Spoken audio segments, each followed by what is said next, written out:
آسمان کی طرف اٹھانا دیکھتے ہیں، اور پھر کیا کہا، یہاں مسجد حرام کا ذکر نہیں ہے، مسجد حرام کا ذکر بعد میں آتا ہے، پہلے یہ ہو رہا ہے قبلتن ترداہا، آپ کی رضا جس میں ہے ہم اسی کو قبلہ بنا دیں گے، ہمیں مشرق و مغرب سے کیا، ہمیں عمارتوں سے کیا، پیارے جس میں تیری رضا ہے اسی کو قبلہ بنا دیں گے، آپ جدھر چاہیں اپنا رخ پھیر لیجئے، اسی کو قبلہ بنا دیا جائے گا۔ نبی نے 4 رکعت والی نماز میں سوچا، تمنا کی، چاہا، نماز پوری نہیں ہوئی، حبیب کی چاہت پوری ہو گئی۔ بتایا جا رہا ہے ہماری عبادت بعد میں پوری ہوگی، پہلے محبوب کی چاہت کو پورا کرو۔ نعرہ تکبیر، پہلے نعرہ رسالت، سرکار مدینہ کانفرنس، سرکار مدینہ کانفرنس، نعرہ تکبیر۔ پہلے حبیب کی چاہت پوری ہوگی، نماز بعد میں ہوگی، پہلے چاہت مصطفیٰ، خدا کی رضا چاہتے ہیں دو عالم، خدا چاہتا ہے رضا محمد۔ آج کل اسکول کالج کے چھوکرے کہتے ہیں نبی کے چاہنے سے کیا ہوتا ہے، میں نے کہا بچوں نبی کے چاہنے سے قبلہ بدل جاتا ہے، نبی کے چاہنے سے قبلہ بدل جاتا ہے، نبی کے چاہنے سے کیا نہیں۔ تو ایک بات سمجھ میں آئی، اب ایک بات اور سن لیں، نبی کے چاہنے سے قبلہ تو بدلا، اللہ اپنا قانون بھی بدلتا ہے، توجہ فرمانا، میں بڑی ذمہ داری سے، اللہ نبی کے چاہنے سے اپنا قانون بدلتا ہے۔ ایک بات رکھتا ہوں سمیٹتے ہوئے، اللہ کا قانون ہے فَانْكِحُوا مَا طَابَ لَكُم مِّنَ النِّسَاءِ مَثْنَىٰ وَثُلَاثَ وَرُبَاعَ فَإِنْ خِفْتُمْ أَلَّا تَعْدِلُوا فَوَاحِدَةً، کہ تم نکاح کرو جو عورتیں تمہیں پسند آئیں، جو تمہارے من کو چاہا۔ دھیان سے، حضور نے کیا چاہا، میں ان گھروں کو آگ لگا دوں جس گھر کے لوگ مسجد میں نماز پڑھنے کے لیے نہیں آئے۔ حضور نے چاہا اور اللہ نے محبوب کی چاہت پہ آگ لگا دی، انہوں نے چاہا اور آج ہم سب جل رہے ہیں۔ جل رہے ہو نا؟ اب کیسے جل رہے ہو تمہیں بتاتا ہوں، آگ کو محسوس کرو، بیٹے اور باپ میں نہیں بن رہی ہے، یہ آگ ہے وہی جو اللہ نے لگائی ہے محبوب کی چاہت۔ اللہ، آگ دکھ نہیں رہی ہے، جل سب رہے ہو، کتنا بھی کماتے ہو سکون نہیں ہے، بے چین ہو، یہ آگ وہی ہے جو اللہ نے لگائی۔ نرم نرم گدوں پہ لیٹتے ہو، سکون کی نیند نہیں آتی، یہ آگ اللہ نے لگائی۔ بیٹیاں 28 سال کی، 25 سال کی، 30 سال کی، 32 سال کی، 35 سال کی ہو گئی، اچھے رشتے نہیں آ رہے ہیں، یہ اللہ کی لگائی ہوئی آگ ہے۔ میاں بیوی میں جم نہیں رہی ہے، یہ اللہ کی لگائی ہوئی آگ ہے۔ بھائی بھائی میں اتحاد نہیں ہے، یہ اللہ کی لگائی ہوئی آگ ہے۔ سب کچھ ہونے کے بعد بھی دلوں کو سکون نہیں ہے، کہتے ہو نا مولانا سب ہے سکون نہیں ہے، بڑی بڑی ڈگریاں لے کے پھر رہے ہو نوکری نہیں ملتی، یہ اللہ کی لگائی ہوئی آگ ہے۔ اللہ اکبر، گھروں کے اندر سکون نہیں ہے، یہ اللہ کی لگائی ہوئی آگ ہے۔ حضور نے چاہا اور اللہ نے تمہارے گھروں میں آگ لگا دی، سب جل رہے ہو لیکن تمہیں ہوش نہیں آ رہا ہے، بلکہ تمہیں خیال بھی نہیں آ رہا ہے کہ میں جل رہا ہوں، جل سب رہے ہو لیکن احساس بھی نہیں ہے۔ یہ بھی خدا کے عذابوں میں سے ایک عذاب ہے کہ عذاب دیا جا رہا ہے اور تم اس کو محسوس نہیں کر رہے ہو۔ اب ذرا محسوس کرو، اللہ تمہیں جلا رہا ہے آگ میں، نہ دکھنے والی آگ ہر ایک کے گھر میں لگی ہوئی ہے۔ میاں بیوی پہ شک کر رہے، بیوی شوہر پہ شک کر رہی ہے، شوہر بیوی پہ شک کر رہا ہے، ساس بہو میں نہیں جم رہی ہے، دیورانی جٹھانی میں نہیں جم رہی ہے، یعنی گھر جہنم کدا بنا ہوا ہے۔ یہ آگ اللہ نے لگائی ہے، اور یاد رکھنا یہ آگ تعویذات سے نہیں بجھے گی، یہ آگ وظیفوں سے نہیں بجھے گی، یہ آگ اللہ اکبر کسی کی اور جو ہے وہ چھو منتر جادو منتر سے نہیں بجھنے والی، یہ آگ کسی کی کرامت کا تذکرہ کرو گے تو نہیں بجھے گی، ذمہ داری سے کہہ رہا ہوں۔ اس آگ کو بجھانے کا ایک ہی طریقہ ہے، نماز پڑھ کر مدینے والے کی آنکھوں کو ٹھنڈک پہنچاؤ، ادھر تم ٹھنڈک پہنچاؤ گے، اللہ تمہارے گھر کی جلنے والی آگ کو ختم فرما دے گا۔ اور اگر تم نے یہ نہیں کیا تو یہ آگ جلتی رہے گی، اس کا نقصان اجازت نہیں دیتا۔ جیسا عام لڑکا اجنبی ہے ویسے اس کا منگیتر بھی اجنبی ہے۔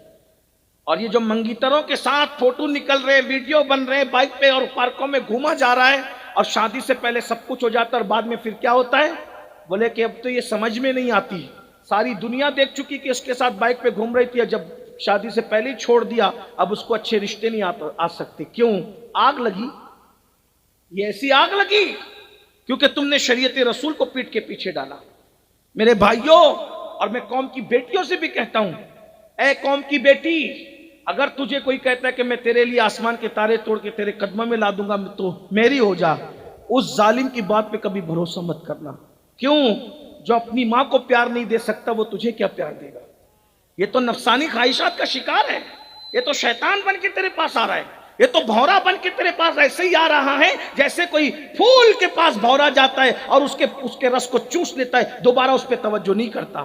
اتنی بھولی نہ بنو قوم کی بیٹیاں، اپنے گھروں میں رہو، پردے میں رہو، کسی کے ساتھ اسلام ناجائز تعلقات قائم کرنے کی اجازت نہیں دیتا۔ اور ماں باپ سے بھی کہتا ہوں، اگر بیٹیوں کو بھاگنے سے بچانا ہے اور بیٹیوں کی آبرو کو تحفظ فراہم کرنا ہے تو یاد رکھیے اپنی بیٹیوں کو پردے کا پابند کیجیے۔ قرآن کہتا ہے وَقَرْنَا فِي بُيُوتِكُنَّ، گھروں میں بیٹھی رہو۔ اللہ اکبر! کیا گھروں میں بیٹھنے کا تصور تھا؟ جب تک عورت گھر میں رہے گی اس کی عزت کی حفاظت ہوگی، جس دن عورت بے پردہ ہو گئی اب اس کی عزت کی کوئی گارنٹی نہیں ہے۔ ام المومنین سیدہ سودا کے پاس کچھ مدینہ منورہ کی عورتیں آئیں اور آنے کے بعد کہتی امی جان ہم لوگ عمرہ کے لیے جا رہے ہیں، آپ نبی کی بیوی ہو، آپ ہمارے ساتھ عمرہ کو چلیے تاکہ ہم آپ کے ساتھ عمرہ کریں تو ہمارا عمرہ مقبول ہو، برکتیں ملے۔ ام المومنین حضرت سودا نے کہا، کیا کہا ذرا غور سے سنو، اللہ اکبر! کیا ولیمے میں بیٹیوں کو بے پردہ لے جا رہے ہو، میتوں میں بے پردہ لے جا، کہاں گیا وہ فرنگی محل کا علمی شباب؟ کہاں گیا اللہ اکبر وہ شاہ مینا رحمت اللہ تعالی علیہ کے علمی روب و دبدبے کی رمق اور دمک؟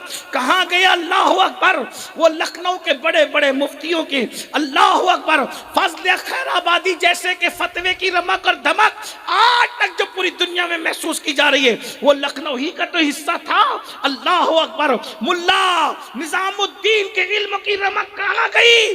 جو قوم جس کے علم اور جس کے تہذیب، جس کا تمدن، جس کے شعر فہمی پوری دنیا میں ضرب المثل ہے، آج وہ قوم شعر سمجھنے سے بھی آری ہو گئی، اتنا علمی فقدان ہو گیا۔ لیکن بہرحال میں پڑھ کے رخصت ہو رہا ہوں، میں بات پوری کر رہا ہوں۔ جو ہے وہ بہادر شاہ ظفر نے کہا تھا، کہتے ہیں آندھیاں غم کی چلیں گی تو سنور جاؤں۔ دیکھو آندھی چلنے پہ لوگ بکھرتے ہیں، بہادر شاہ ظفر کی فکر دیکھو، کہتا ہے کہ جب آندھیاں غم کی چلتی ہے تو مومن نہیں بکھرتا، کسی کی زلفیں بکھر جاتی ہے، مومن نہیں بکھرتا۔ مومن تو سنورنے کے لیے کہتے ہیں آندھیاں غم کی چلیں گی تو سنور جاؤں گا، تیری زلفیں نہیں ہوں کہ میں بکھر جاؤں گا۔ اور کہتے ہیں مجھ کو سولی پہ چڑھانے کی ضرورت کیا ہے؟ بہادر شاہ ظفر کہہ رہے مجھ کو سولی پہ چڑھانے کی ضرورت کیا ہے؟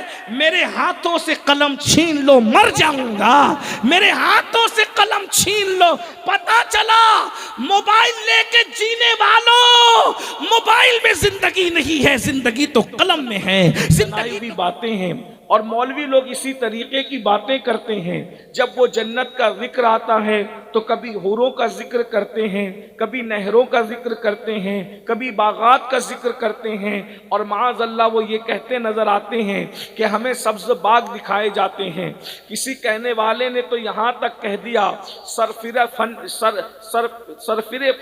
پن کی ایک حد ہے، عجیب سرفرا پن ہے۔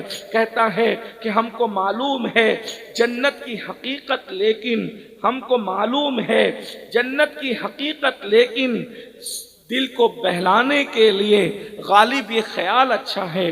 یاد رکھنا یہ دل کو بہلانے کی باتیں نہیں ہیں بلکہ یہ وہ حقیقت ہے جس کا ذکر اللہ نے قرآن میں فرمایا ہے، جس کا ذکر رسول اللہ نے احادیث میں فرمایا ہے۔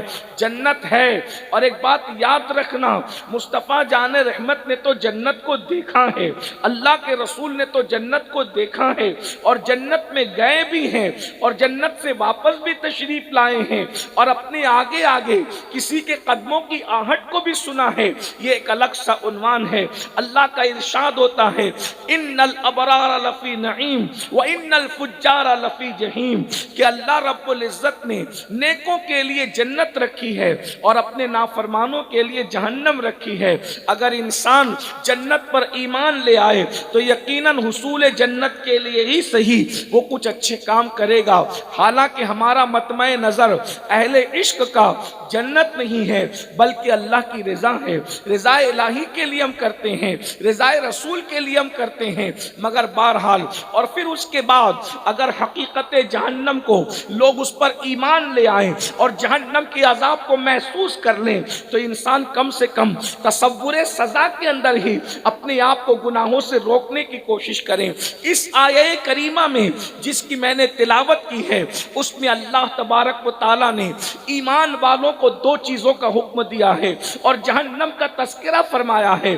ارشاد ہوتا ہے یا ایھا الذین آمنوا قوا انفسکم واہلیکم نارا،